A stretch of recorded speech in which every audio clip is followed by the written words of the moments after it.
When I first started, I was kind of on eggshells, and by the end of it, I was on the verge of tears at all times while I was editing it all. I, I did feel like I have a huge responsibility here now. Like I had actual connections with everyone I talked to, and I've been given this honor by the trans community. They've accepted me to tell their stories, to trust me with it, and now I have to put it all together and not f it up. What do you really know about people who were born transgender? Have you ever met someone who's transgender? Well, if you're like me, you're curious but hesitant to ask questions. Well, welcome to Demystifying the Transgender Journey. In our conversations with people who were born transgender, their families, friends, and the professionals who support them, we ask probing questions and discover insightful and educational answers. You can also find more information on our website, thetransgenderjourney.com. Now let's get right into today's episode. Before we begin today's episode, we want to offer a brief content note. This conversation may include discussions of sensitive topics, including things like trauma, suicide, and addiction. Please take care while listening and feel free to pause or skip this episode if you need to. Your well-being matters. Welcome to another episode of Demystifying the Transgender Journey. We are so glad you're here. This is a place where real stories, honest conversations, and authentic voices come to life from people who were born transgender to their families, friends, coworkers, and the healthcare professionals who walk alongside them. I'm Lynn Murphy. I'm an author, speaker, leadership coach, and founder of Women Who Push the Limits, and I'm the cisgender half of this host team. Joining me is Wendy Cole, a transition mentor, very insightful change coach, and living proof that it's never too late to embrace your true self, because she transitioned at age 67. She now helps others navigate life's biggest changes because she's been through one of life's biggest changes. So together we bring you conversations that open minds, touch hearts, and inspire change, hopefully. So share these stories with those who are ready to learn more about the transgender experience. And today's guest is someone who has turned his own pain and curiosity into powerful public work. Todd Rennebohm is an advocate, author, podcaster, and speaker whose projects sit at the intersection of mental health, social justice, and storytelling. So he broadcasts from a small town in Saskatchewan, which is Canada, for those of you who aren't sure. And he hosts Bunny Hugs and Mental Health, a weekly podcast that he started during COVID in April 2021. He's released 250 episodes, and he's grown this show into one of Canada's leading mental health podcasts. So he's never one to sit still. Todd decided earlier this year that he wanted to go deeper than his one-off interviews. And that impulse led him to a very ambitious project called Transgression. It's an 8-part documentary. It's a podcast series that shines a spotlight on the struggles faced by the transgender community in Saskatchewan and the impact of recent policies and cultural battles in real people's lives. He's written and produced and hosted and musically scored these podcasts himself. It's amazing to see what he's done with those. It's deeply personal and courageous undertaking that it exemplifies both Todd's creative talent and his unwavering dedication to advocacy. So we're so glad that he's here today to share both his journey and learn what he's learned along the way with his podcast. So Todd, welcome. Thank you for joining us. Thank you for having me. That was an amazing intro. I We're was gonna like, make you who's laugh. she talking about? He sounds And awesome. we're talking about you. Talking about you. All those and, things are true. and when you said Wendy transitioned at 67, I wanted to go 6'7", which is a trend that the kids are doing. I don't know if you know that, but We don't know that. Is me that neither. I don't know what it means, but maybe we'll connect with some young person who's listening here, right?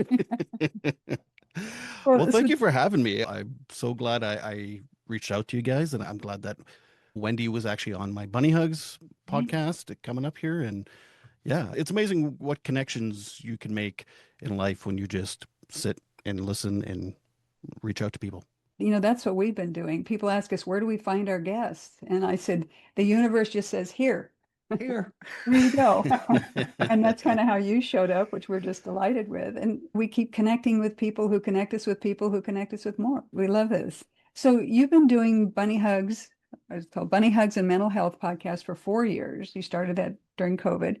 So Mhm. tell us, part of this I understand is kind of a personal journey. How did you get involved in being an advocate for mental health? Whoa. Normally this takes about an hour to tell this story, but I'll try to do it quickly. Um, The Cliff Notes. yeah, well, I suffered through mental health and addiction issues pretty much all my life up until my mid 30s, where I had a suicide attempt. I was struggling even after the suicide attempt, and I was seeing therapists and stuff, and I was trying to quit alcohol and all this stuff. And yeah, it, that's the hour-long part is kind of in that area. But Okay. eventually I did go to, oh my God, what's it called? Addiction treatment.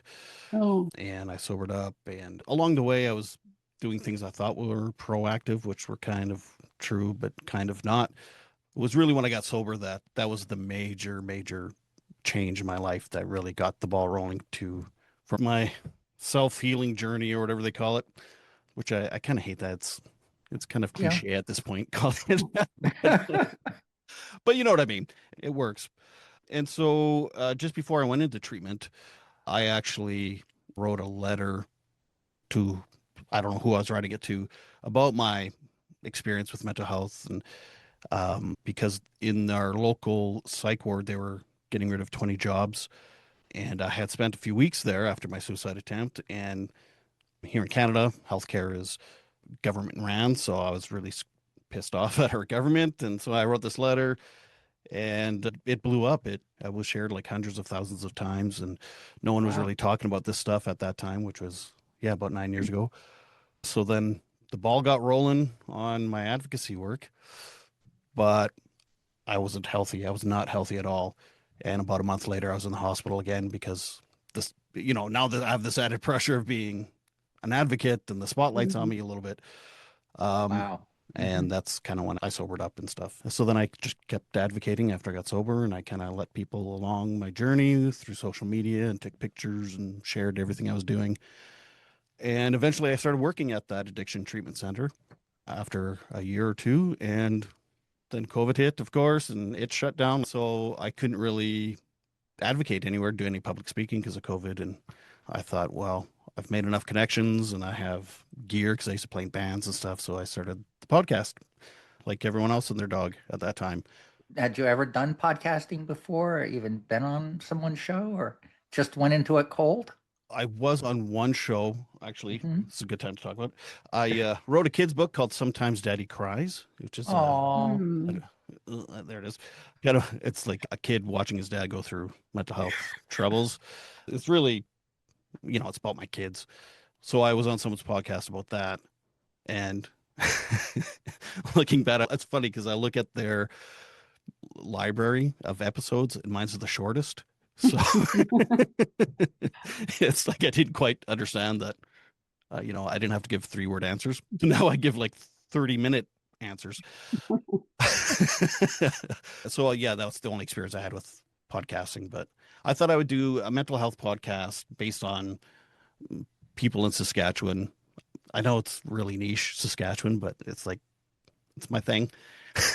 Well, and the issues are probably universal anyway. Well, that's exactly it. Yeah. So I did about 8 episodes, and after about the second episode, I knew no, I like doing this way too much. And I think I gave you an older bio because I'm closer to 275 episodes now. Yeah, Wow, good. yeah, I'm a sucker for punishment. We know how hard it is to do podcasts, so yeah. 75, that's great. Yeah. Well, thank you. Yeah. Well, then how did It's you get into doing transgressions? well, it was about a year ago. I also have ADHD.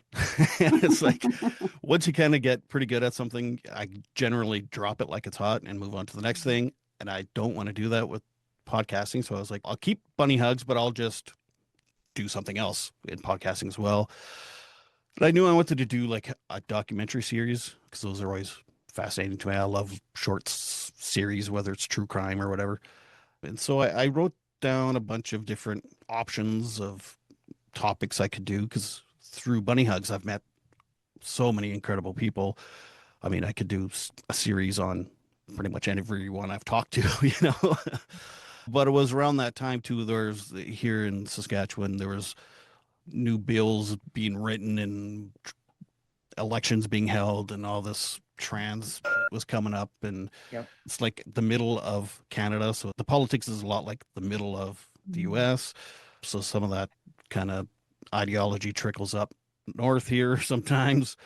We actually were influential on you. Yes. And Thank not in a you. good way. Not in a good way, no.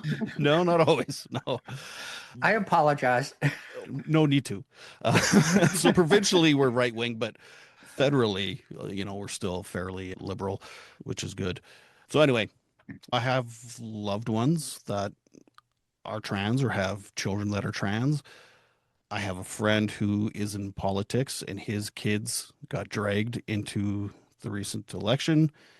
And there was no more thinking about it. I was just completely compelled to do this subject matter. I just had to do it. I just knew I had to do it right. Whether I did it right or not, I'm not sure. But I did it. I didn't want to walk on eggshells because some people walk on eggshells when it comes to trans issues, especially if you're a white, cisgender, straight man. Some trans people don't like straight people talking about their issues. So I didn't want to tell anyone's story. I wanted people to tell their own stories. I just wanted to be the platform, I guess, through which they did it. So the full title of the podcast is Transgression, My Search for the Real Trans Agenda in Saskatchewan. So it's more like I'm investigating, like what, Right. and, You're an which, investigative journalist. yeah. And honestly, I kind of was like, considered myself, I think the word ally you have to earn. So I'd never called myself an ally, but I considered myself, a potential ally. But also, I didn't know. Can I swear on here? I already have been. Sure. Go ahead. I didn't know jack until I got into it. It really was an investigative, educational process for me. So people came along on my journey for that. So you didn't I know a lot about people who were born transgender, but you said you did have relatives or friends who were transgender. So where were you on the continuum of being familiar with what you were going to investigate? Well, I didn't know much about like the system, like the healthcare, mental health care system. I didn't know much about younger trans people, what it's like growing up in rural areas in a, prairie province. I wasn't sure what the trans community's reaction was going to be. That was kind of my major concern was like, am I going to get canceled? Which now that I think about it, it's like you have to be somebody to be canceled first. And I quickly learned that the trans community were actually so wonderfully gracious and appreciative. Like everyone I talked to was like, thank you so much for using your privilege to tell our stories because we get educational burnout. So it's nice that we can like hand over the responsibility to teach people. I knew trans people were going to listen. That wasn't really my point. And I knew people that were anti-trans weren't going to listen. So it was kind of that big middle section of people that were like me. Maybe they were pro or anti-trans. They weren't really sure. They were on the fence. They didn't know much. And so I wanted them to learn alongside with me that, you know, trans people don't really have an agenda other than to just live their goddamn life. So I really, really respect you as a white cisgender heterosexual male thank you. to having been curious enough to actually start investigating it yourself and to actually start a podcast about it. That's incredible. That's Well, thank huge. you. Well, I Because, mean, to be honest with you, I did it for the trans people I knew. uh-huh. I mean, I was genuinely That also does make you curious. an ally, and the more informed you get, you're even a better ally. Good. So have I earned the title? You've earned that title, as far as I'm concerned. I'll say when, if anyone says Send anything, them I'll to say, me. I'll send them to Wendy. And I'll So, I second mean, the vote, but I don't know if as a cisgender woman how this kind of plays. I'm in the same boat you are, other than I don't have the male privilege, but we're right. doing this together. So how did you get people to trust you? Oh, actually, before I started the podcast, I did take a afternoon course, How to Be a Better Ally. and I met a couple trans people through there. And one trans person is the co-chair of Pride Saskatoon, which is our biggest city in Saskatchewan here. Blake Tate is his name. I reached out to him and was like, okay, this is my idea. This is what I want to do. Can you kind of consult me before I start or even during the process? Because I felt like there was a big responsibility on my shoulders. And yeah, I wanted to honor the community. I didn't want to, I didn't want to screw this up. So that helped a bit because he was able to put me in contact with a few people and they trusted Blake. So then, yeah, just it's a small community in Saskatchewan. Like it's not a very big community, the trans community. There were some people I reached out on my own and it took a bit of banter back and forth before they like felt comfortable. That's another thing I learned. I was worried about being canceled or I was going to be thrown under the bus. And it was actually the exact opposite. The trans people were like, okay, what's this dude actually gonna, what's his actual agenda here? What's my agenda? What's the straight agenda? Talking about trans people, right? So they were worried that I'd interview them and then they'd listen to the interview and it was going to be, I was going to twist all their words and do a Fox News thing or something.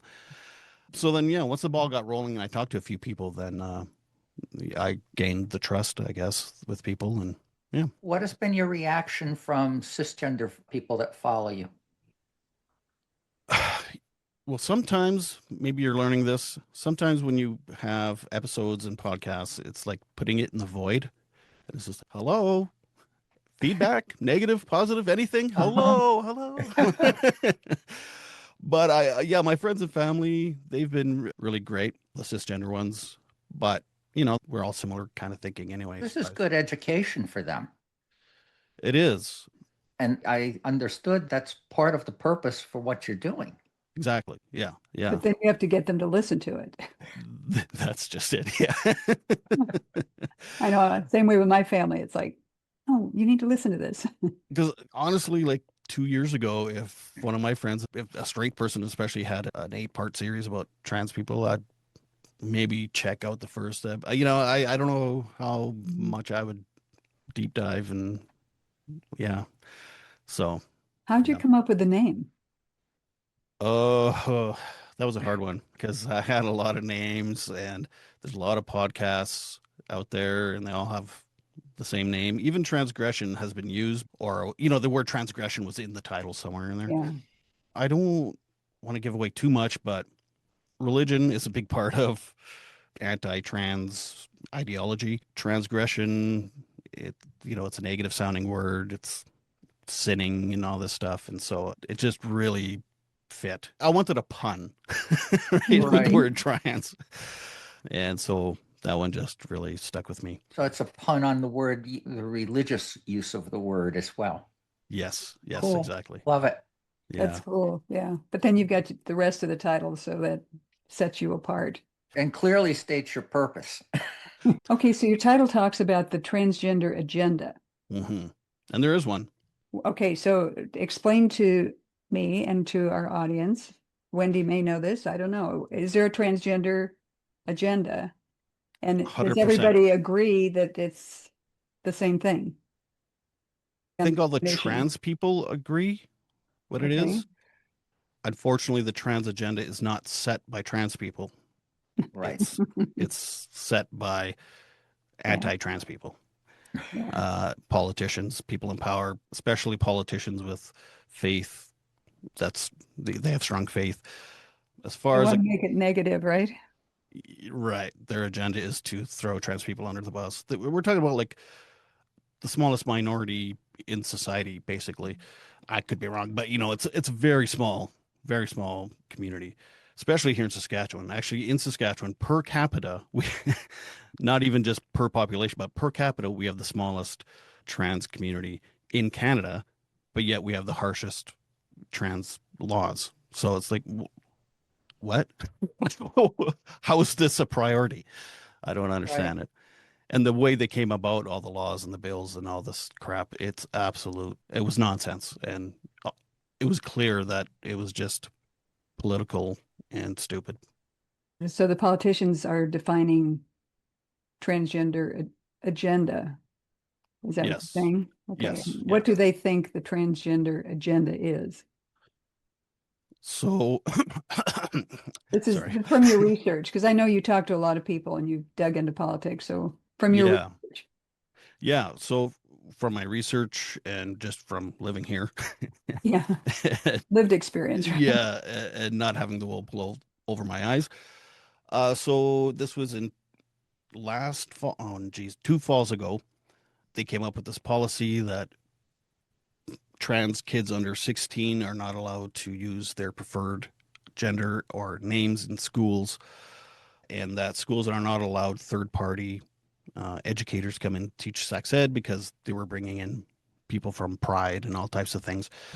Even though Saskatchewan has some of the highest numbers when it comes to AIDS, teen pregnancy, spousal partner abuse, you'd think you want as many people as you can to educate young people to maybe fix those numbers. But anyway, that's neither here nor there. So, anyway, it was a policy. So, that's pre bill. The government was not in session at that time, but they actually called an early sitting of the government so that they can vote on this issue, which I think it has happened a few times in the past, but it was for like actual emergencies.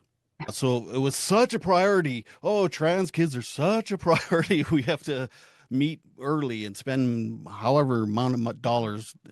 And then they also use a thing called the notwithstanding clause, which is a clause in Canada that governments can, it doesn't matter what the vote is, they can just ram through a bill, even if it's going against the Charter of Human Rights, as long as they mention which rights they are breaking.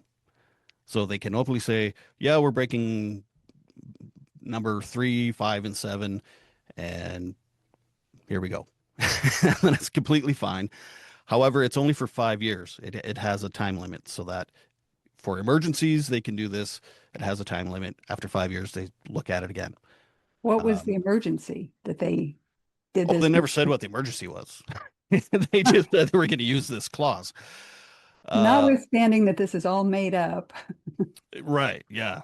Well, I mean, so what the actual emergency was, they lost a few seats in some by-elections. Some of their representatives, for whatever reason, they had to step aside. So they did these by-elections. They lost a couple of their seats. They could see that some of their votes were going to the extreme right party that was new. Some were going to the left. And so they doubled down to try and get the extreme right vote instead of just being a little more moderate and keeping Mhm. some of the undecided to the left voters. So they did this, and yeah, there's been lawsuits and all types of things that it's still in the courts because they didn't mention one of the Charter of Rights things that they were breaking. So Mhm. I can't remember which one. Yeah. It's in the series. Yeah. It became such an issue that we have a human rights commission here in Saskatchewan. The head commissioner actually resigned out of protest. The other commissioners kept pushing the government to the point that our premier, which is like a state governor, dismissed everybody off of it and replaced everybody on the Human Rights Commission. And Wow. yeah, so it's been shady. It's been absolutely nonsense. A year later, when the election did come around, so now they've set up this whole thing, and the premier outed two 12-year-old sisters who are the children of a political opponent, and he said that he didn't know whose kids they were. Someone just called them and whatever. And Wow. so, Really took the low road there. yeah, big time. Yeah, So was that the politicians' version of the trans agenda, was to get the votes? I mean, to what are they get the saying votes. Yeah. publicly as the trans agenda? They can't cop to the fact that they're just trying to get votes. No, well, I even hate saying the name of the bill. So it's Bill 137. If you're trans or Yeah. LGBTQ in Saskatchewan, it's Bill 137. If you're not, it's the Parent Bill of Rights, Oh, goodness. right? So they give it this name like parents don't have rights. Kids can't keep secrets from their parents. And I'm like, okay, that's taking rights away from children, all children, Yeah. not just trans kids, because any kid at any point could come out or realize they're trans. So they're taking rights away from all children, Mm-hmm. not giving parents any more rights, actually. But it sounds like they're getting more rights. So yeah, you get the evangelical kind of population super excited about that, which the last two education ministers here in Saskatchewan who pushed Bill 137 were evangelical folks. Not and surprised. no, and so you have people with strong faith trying to indoctrinate people, whether they are joining your faith or not. Yeah. It's like they don't care how they indoctrinate the rules of their faith to people as long as they do it. And to me, if you're going to abide by rules of a faith, you do it willingly. You don't get tricked into it. Also, separation of church and state. And yeah. Yeah, we could go on and on there. And they accuse liberals of indoctrinating children when they're the ones pushing their agenda. Yeah. Groomers. Yeah. Groomers. Well, Yes. and just tying together what you just talked about with no sex education, none of this, can't have anybody who's queer coming to teach in the schools. People are banning books. We've got all that stuff going on. So from your experience as a mental health advocate, how do you see that affecting children who are subjected to this, can't talk about it, can't know about it, hide everything? Yeah, it's been really difficult. Saskatchewan's the size of Texas with the population just over 1 million. So there's a lot of rural areas, a lot of kids growing up rurally that are trans. And just like in the States, the right are usually rural, the left is usually more urban. So there's a big chunk of a province the size of Texas that's right. So it's very difficult for these youth to live this way. They must feel isolated as well. Absolutely. And I mean, we have the far north Saskatchewan, which is like touching the Northwest Territories. And Indigenous population is especially up there. So two-spirited people and stuff. And it's incredibly isolated up there. There's communities that there's not even roads to them. I mean, a good chunk of the province, right? So a lot of those people, they leave their communities, come down to the cities. But yeah, there's a whole episode about two-spirit and Indigenous trans people. And because that is a whole other ball of wax. So I figured they should probably have their own entire episode, which was, again, it was just the most wonderful, beautiful people I ever spoke with. Yeah. I forget what your original question was. Well, it was about, if people have lack of information, children have lack of information, young people, what's the impact on their mental health? If someone's questioning, if someone knows that they're transgender, even if they don't have the language for it, how does taking away all of that information affect the children and the parents too? Well, I mean, I think Wendy knows. I mean, it's like it's making Saskatchewan great again. That's like how it was in the 70s, right? It's like now we don't have language for it. We don't have people talking about it. Luckily, we have a thing called the internet now, so people can kind of find their tribe and learn and figure things out a little more. And the kind of the weird thing is with this bill and this attitude, it's almost pushing people to find their tribe even more so, and really putting a fire in people's bellies that maybe wasn't there before because they were just taking it for granted, I guess, that they're just allowed to be who they are and there's no problem. But now that there's a problem, people are pushing back, and that showed in the last election. Even they lost a lot of their seats, unfortunately. So Canada it's a multiple party system, so it's you don't get black versus white. There's a lot of gray. In Saskatchewan, really the only two parties are left and right. So whoever wins gets the majority and do whatever they want. So unfortunately, they just squeaked by with another majority, but it was nice to see there was a lot of people voting differently, and people are really putting the government to task now and really they got to keep their nose pretty clean now. Yes, come next election, they could easily lose. So, Well, we've got our fingers crossed on that. So what do you yes. think? You've talked to a lot of people. I know there's a lot of politics that you've talked about on your podcast. What, in your opinion, from your experience, do you think is the best way to educate voters and educate people who are kind of in the middle, what you talked about, your target audience? How do we educate people so that we can get these laws changed or prevent the laws, policies, whatever we want to call them, prevent them from being implemented? Ooh, that's $1 million question. I guess Uh, you listen to my podcast, I guess. But yeah, I don't know. It's tough. It's tough. I was just at an event where there's drag shows and stuff, and it was kind of an anti-Bill 137 event. And there was rumors that there was going to be anti-protesters there. Anti-protesters? Was not, it's not, whatever. There's going to be the opposition. Anti-trans protesters, right? Yeah, we're going to be there. And I thought, oh my God, here we go. Luckily, it was a cold night and no one showed up. So on that side. Um, yeah, I guess I don't really know how to get people educated. I'm hoping that's what this podcast would do.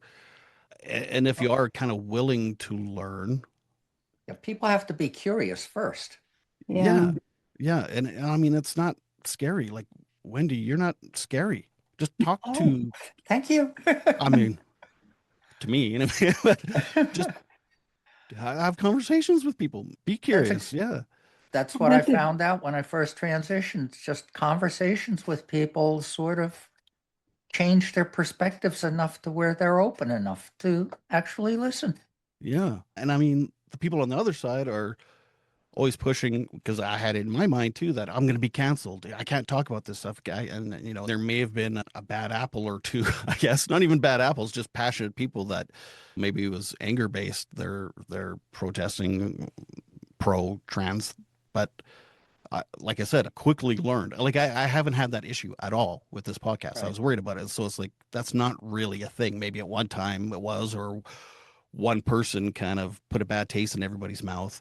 One Well, the right wing likes to make you feel that way. Exactly. Mhm. Yes. Yeah. It's all BS. I mean, Mm-hmm. everyone's been so incredibly accepting and lovely. I was a guest on someone else's podcast a while back, and after I did the interview, I listened to that episode, and in the intro there was a little bit of talk of trans people should be telling trans stories and whatever, but that's about it. And I mean, the host was lovely. We had a great discussion. It was great, but that's about the only. And it wasn't even negative. It was just, it was neutral. Like Mhm. that's as negative as it's gotten for me for doing this. So So it, no it blowback, huh? That's terrific. not yet anyway. But so yeah, I think people in their minds have it like I don't know. They walk on eggshells because the right makes them feel like they have to walk on eggshells when the reality is you don't at all. People are Exactly. they're just.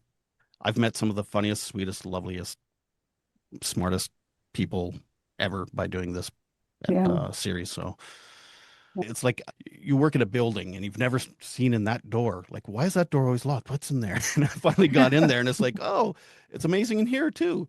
And everyone's like, come on in, Todd. It's like, wow, this is awesome. What, just open the door. Yep. I talk to a We're, lot of cisgender people who they're kind of afraid to ask, is this too personal? What can I ask? What can I ask? And then there are the others who just blurt out, have you had surgery yet? Right. I mean, there's kind of in between there. And so, your responsibility, our responsibility, I think, is to educate people around that and have appropriate conversations, have appropriate curiosity. And that's what Right. we're Right. doing as much as we are here.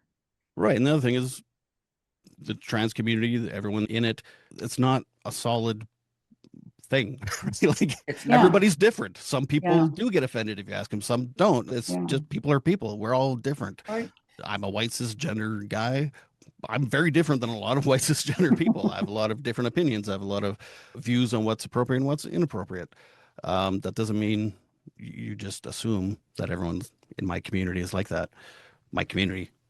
Oh, that sounded bad.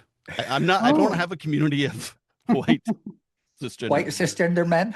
We're not a community. We just happen to be similar that way. Uh-huh. You know what I'm saying? Yeah, Oh, but exactly. the transgender community is as diverse as the cisgender community or the Right. heterosexual community or the gay it's all different. And Yeah. Yeah. every time Wendy and I get off an interview, we say, that was really cool and that was different. Right. You've got the threads through the conversations that we're having with people, but nobody's story is exactly the same. And the effect on people, what they've done with their life experience is not the same. And You know, how they've 100%. navigated is definitely not the same. yeah, yeah. And it's Right. very interesting to see that. Which is wonderful. I mean, people can listen to your episodes and, enjoy a few episodes, but can't relate to maybe some of the guests. But then the next one, it's like Yeah, completely relatable. And that's the yeah. beauty of humans. We are all very different. That's one of the reasons why I've always encouraged cisgender people to ask me questions. And I don't care about your phraseology or the Right. topics. Just ask and I'll Right. deal with it. Yeah. Yeah. But not everybody wants to be questioned. Exactly. We've talked to people, invited them to be a guest, and Mhm. they say, no, not talking about it, Hmm. fine, I've go been find told somebody else. But I've been told by other trans people that they don't like talking with cisgender people. That's fine. I understand that. I get it. But I've been under the belief from pretty much day one that the only way to change things for all of us is for some of us to be out in front, very open, and talking with people. And Yeah. that's what I do. Yeah. Yeah. And same with me for mental health and addiction issues. And Yep. fair enough. You want to keep it private. You don't you don't like talking about stuff. Fine. Yeah. And there's a lot of mental work that goes into transitioning. Oh, I can imagine. I can only imagine. Yeah. That's why I say the 80% is between the ears. The presentation is the other 20 Yeah. because you have to deconstruct all of the socialization you went through, build yourself back up again in a new gender role. You have to learn to accept yourself for who you really are. And we don't transition to be different, we transition to be who we've always been. Right. Those are the kind of things that when I say those things to people, it really provokes thought. Right. And I suppose that's even different for people because if you're a 15-year-old transitioning, maybe it's 50-50 because you Right. you don't have that programming Yeah, for 67 exactly. years. When Yeah. I talk to 20 somethings, I have hope for the future because they know all this stuff. Yeah. They walk around with little computers in their pockets connected to the internet and they find out things. Yeah. And I mean, it's only been since 2012 really that people are able to do this stuff. And yeah, So that we were recognized and have medical and therapeutic support. yeah. So it's been And 13 years. I'm interested to see what it's going to be like in 13 years from now. yeah. So Todd, we were talking about you being a cisgender, white, male, heterosexual. We're saying it Sexy, again, smart, funny. smart, good looking. Yeah. Yeah.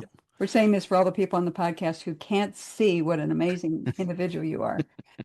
So going through this 8 episode podcast and through the interviews and through all the people that you've talked to, how did that affect you personally? It's funny because it wasn't just talking with people too. It was also like doing my own research and looking Yeah. at stats and numbers and things. And like I said, when I first started, I was like kind of on eggshells. And by the end of it, I was on the verge of tears at all times while I was editing it all, partly because I was really tired and it was a big project, but also because I did feel like I have a huge responsibility here now. Like when I Mhm. started, I didn't realize what a responsibility I had. mm, And maybe not everyone would feel this way, but I had actual connections with everyone I talked to and empathy and everything else. So I thought, oh geez, God, I I I've been given this honor by the trans community. They've accepted me to tell their stories, to trust me with it, and now I have to put it all together and not get up. And I think I've done that. Again, someone else said because I'm a goofball. I mean, I tell dad jokes and stuff, and there's some dad jokes in there. And some people, they didn't really like that part of it because Mm. the subject matter is so heavy. And I'm like, oh, well, You got but to lighten it up once in a while. yeah, and I have to be myself. I mean, Yeah. so I get it though. I mean, I wasn't offended. I was like, I get it. But I feel incredibly proud of it. And I think anyone that listens, even trans people are learning stuff from it. I mean, there are Right. kids that are listening to it, like some of the youth I talked to didn't even know anything about this bill, and they're the ones getting affected by it. Mm. So the thing about that bill is the government said this is what's happening. Then they left it up to the individual school divisions to police it. So some school divisions, they just completely ignore it. Some don't. Some teachers take it. Some teachers are right wing people. So anyway, so yeah, some young people don't even realize that this bill even exists or what it's about. And I'm just super happy that people are learning from it. And I can see the numbers, right? So I can see Yeah. episode 1 has whatever the number is, and now episode 2, 3, 4, like they're people that start listening to it are like going through all the episodes and listening to them all. So that's something I'm really proud of too, because I didn't want just someone to listen Good. to episode 1 and be like, well, that was dumb. They're like interested enough to go, what's episode? Oh, you're wearing your responsibility well. So do you have plans for another 8 episodes, or what are you going to Oh. do? Is this it with transgression? Well, so I'm at the crossroads a bit. I'm kind of mentally exhausted right now. There's lots of Yeah. stuff going on in my life, and I also can't help but be like, want to dive into something else. So I'm trying to be careful, Mhm. but I've considered if I do another one, it might be around Indigenous issues in Mm. Saskatchewan. A few years back, we had not a mass shooting, but it was a mass stabbing, actually. An Indigenous fellow Mhm. killed 15 people one day on his reserve. And, you look at Indigenous issues, and there's colonization to the church to drug, yeah, gangs, and oh, generational trauma. It's a big subject matter. So I'm considering that, but also like, oh my God, that's super. Oh God, that's a big one. Yeah. You Like, need to take a break. am I mentally ready for that one, or do I do something a little lighter, or I don't know. Well, I'm not sure. you're still doing bunny hugs though, right? Yeah, I'm still doing the bunny hugs one Okay. every week, which I thought was a lot of work until I did these 8 episodes, and it took me about 7 months to do them. So now I'm Oh like, God. Well, oh through this boy. whole process with transgression, what surprises you most? What surprises me the most? I think what surprises me the most is how few people know anything I covered. Like, Mhm.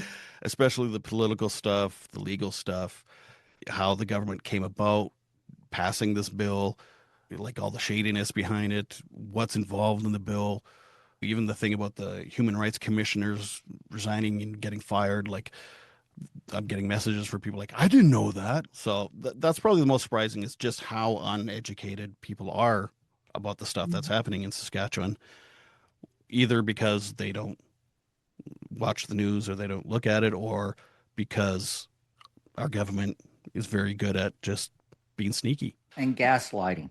Yeah. Gaslighting, yeah. And gaslighting and all the, We all have a that stuff. government that's all they do. Oh God, I know. I get most of my American news from late night television intros. That's more Stephen palatable. Colbert. I'm wondering from your observations with what you've done, there are so many people who fear differences. Like you said, Wendy doesn't look scary, doesn't look frightening, but yet I didn't say people, she didn't look scary. you just said she wasn't scary. Actually, I don't remember what I said. But people fear differences and they have this picture in their mind of what a transgender person is. And we talked about the fact that everybody's different, no matter whether they're transgender or cisgender. But Yeah. have you any ideas about how we bridge those differences and how we get people to be more accepting? Wendy always says you don't have to understand being transgender, but accepting. Have you got any wisdom to share for that? Nope. Okay. All right. Next question. No, no. Well, I think just being curious and being genuine, and Mhm. I mean, I think there are a lot of really curious people, but they have it in their brains that they can't talk about this, or they're, it's like eggshells, or it's like walking with fine china balance on your head, and it's like, just go to the gay bar. Oh God, yes. Like, I, But I, it's contagious, isn't it? maybe. Yeah, I don't whatever know. the I didn't look at the LGBT science. this I've LGBTQ thing is contagious. It must be because nobody wants to get close. It's crazy. Well, so is I've the right had the wing thing. experience where when men find out about me, they kind of want to move further away on the bench. Yeah. Yeah. Oh, men are funny, man. It's like, oh my God, that gay person wants to have sex with me. It's like, Oh yeah. are you sure? Like, what? I don't know. I'm okay. I don't want to toot my own horn here. I like to Yeah, do go it, but ahead. This is your opportunity. Toot away. as far as I know, bridging those communities together, like, this series is kind of the worst thing I've kind of seen that does that in this province anyway. I'm sure other people are doing it. Of course, there's allies and things, but at least to this extent. And maybe I didn't make that point enough in the series to, like, just, hey, everyone just chill out. Just go to a gay bar if you want. You straight people go to gay bars all the time. Go, Yeah, they do.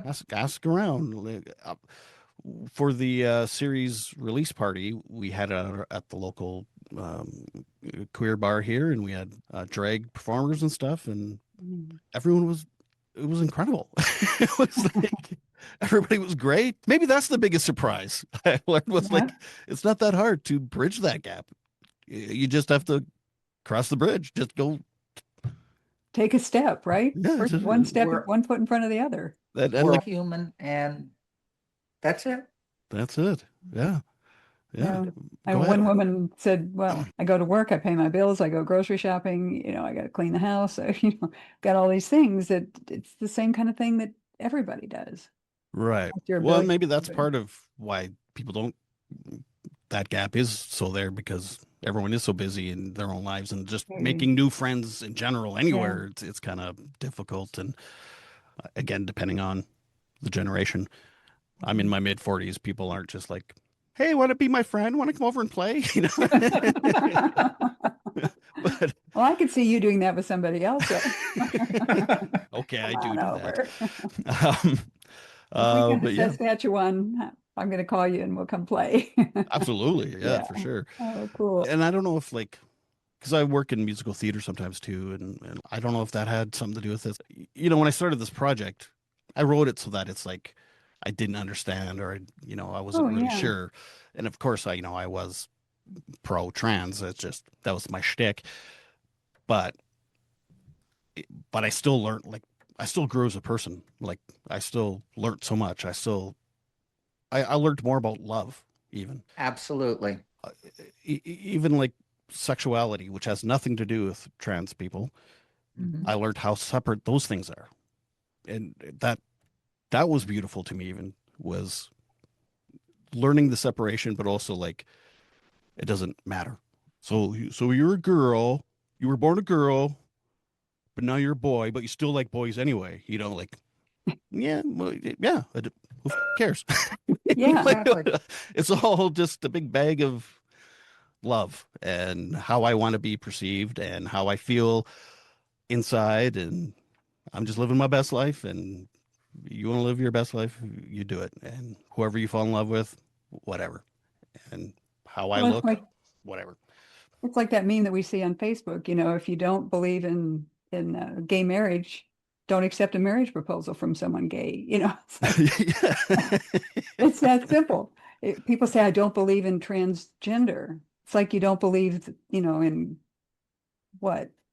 Buildings, grass, people. How do you just not believe in that? It's against my beliefs. Right. Okay, Your beliefs are wrong. maybe Right. it's against their values, but how do Right. you not believe that someone's transgender, that there are only two We've sexes, always two genders? existed. Yeah, yeah. I mean, I was diagnosed ADHD 3 years ago, and I wasn't quite done the assessment yet. I was on a wait list for the assessment, and someone I knew said I don't believe in ADHD. So that's how, I mean, that's how people's minds work. So it doesn't surprise me people don't believe in transgender if they don't even believe in mental health issues. So, Yeah. Right. which is, I mean, Yeah. I love life experiences. I love expanding my horizons. Other people that for whatever reason they just this is what I believe and this is it, and don't even try to change me or try to educate me. It's I don't get it, but Well, they're so whatever. afraid to get to the edges of the box that they live in. So, if you bounce up against the edge of that box, who knows what's going to happen? The whole world's going to happen. You're going to go to hell. I don't know what happens in their minds if they just step outside that box a little bit. But I Yeah. think that's kind of what keeps some of these people tight, wound up, And judgmental. I used to think it's just easier to hate. And someone challenged me on that. They said, actually, no, it isn't. Like, can you imagine just being mad and living in hate Yeah. all the time?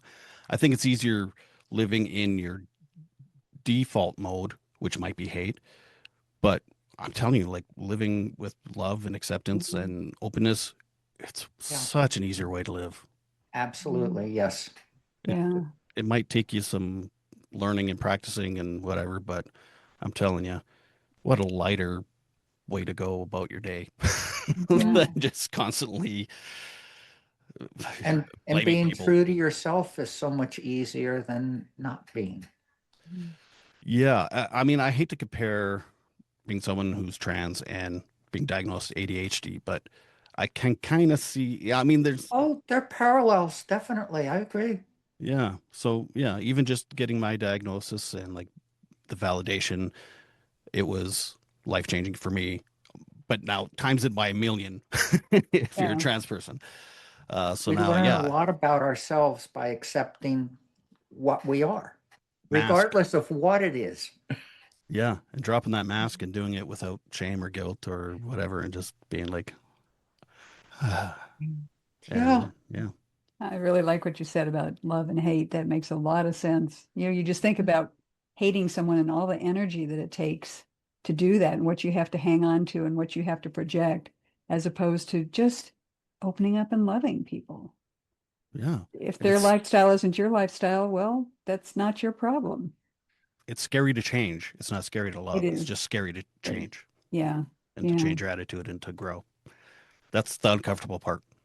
And I've learned over the last 10 years, change is growth, personal growth. Yeah, Yeah. absolutely. And that's important that we keep on that path. Here, Wendy and I are in our mid 70s and we're still learning things and still doing things to grow. Exactly. I met an author several years ago who wrote a book called Grow or Die.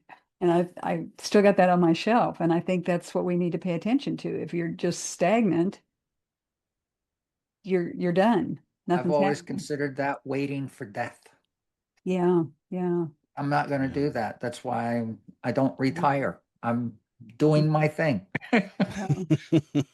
Well, Todd, before we wind this up, is there anything you want to share, last bit of wisdom that you want to share, or any observations do you want to share with Hmm. our audience? I guess like I don't know what your audience is like, if it's straight people or trans people or a mix of both, but Yes, it's a mix. oh good. Yeah, just keep sharing love. If you see hate, the best way, from what I've been told, again, I don't like to give my title ally, but what I've been told from trans people, what makes a good ally is educating other people, defending them. If when you see someone saying something, it be and you don't have to be aggressive, just be like, well, actually, it's this. And I'm not even saying like going in public and doing it. It could start with your own kids. It could start with your parents. It could start with Exactly. friends and families at dinner parties that make some kind of remark, and Mhm. and just yeah, just share that wisdom, share that education, and Share your experiences. share your experiences. Yeah, share love, really. Um, and to please listen. I don't want to be pathetic and be like, please buy my book, but I actually think I I'm not trying to toot my own horn. I'm really, really proud of the series. People in the trans community have told me it's very good, and having their endorsement, please listen to it, learn something. It's not just about Saskatchewan. That's just it's just in the title, really. It's universal, really. Yeah. Yeah. It's very universal. Well, And yeah, thank you so much for both of you. And I feel like I've found two good friends now. Thank you so much for being an informed ally.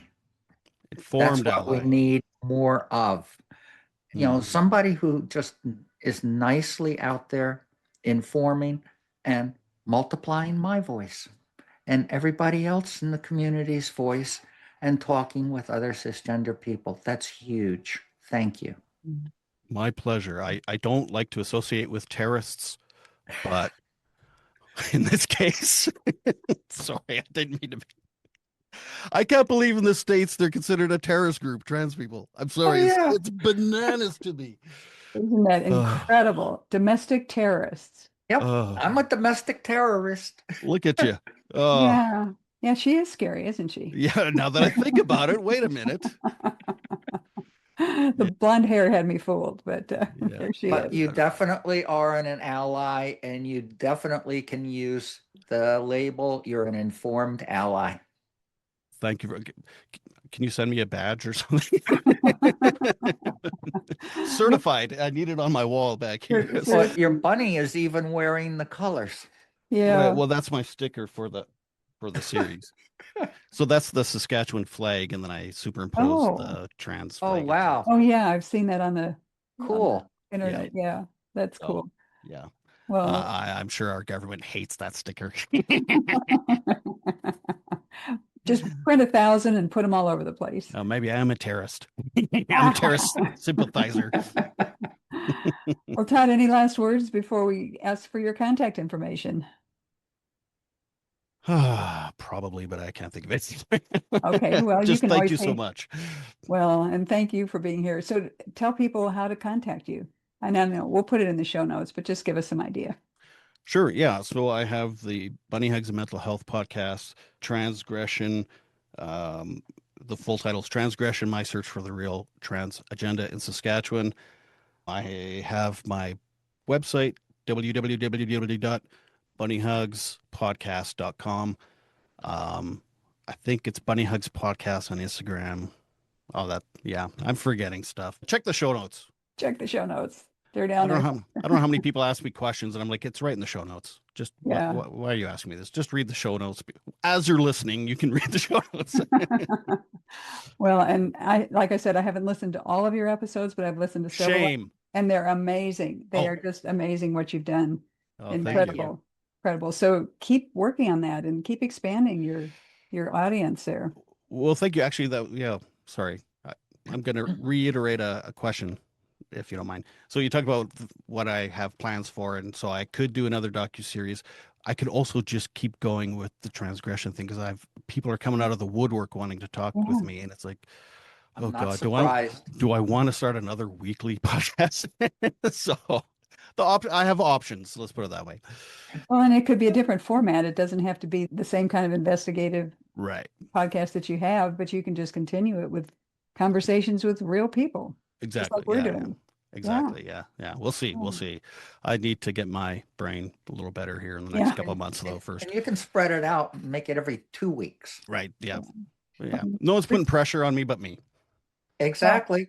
So as we wrap up today's episode of Demystifying the Transgender Journey, I want to extend a heartfelt thank you to you, Todd, for joining us and for the courage and care and intention that you bring to your work. Todd's Thank you. been through his own mental health challenges, through recovery, to mental health advocate, podcaster, and now creator of Transgression, is such a powerful example of what it looks like to use your story and your privilege in the service of others. So if Todd's perspective resonates with you, we encourage you to check out his weekly podcast, Bunny Hugs and Mental Health. And of course, the new documentary series, His Transgression, which we've been talking about today. So to hear more of the voices and the stories that he talked about. And if this conversation helped you to see something in a new light, please share this episode with someone in your life who might be curious or confused or starting to ask questions. That's how change spreads. One honest story, one open-hearted conversation at a time. So on behalf of Wendy Cole, my amazing co-host, and myself, Lynn Murphy, thank you for joining us today. Be sure to like and subscribe and help us reach our audience. And leave a comment. We always look for our comments and we want to know your thoughts. So be sure to tune in next time. And until then, remember, stay curious and stay kind. Make your beds and take your meds. Thank you, Todd. Thank Thank you. you. That's how I end my podcast every week is make your beds and take your meds. I never make my bed. Thank you for joining us today on this episode of Demystifying the Transgender Journey. Remember to subscribe so you don't miss a single episode of our fascinating interviews. You can also find more information on our website, thetransgenderjourney.com. So until next time, stay curious and stay kind.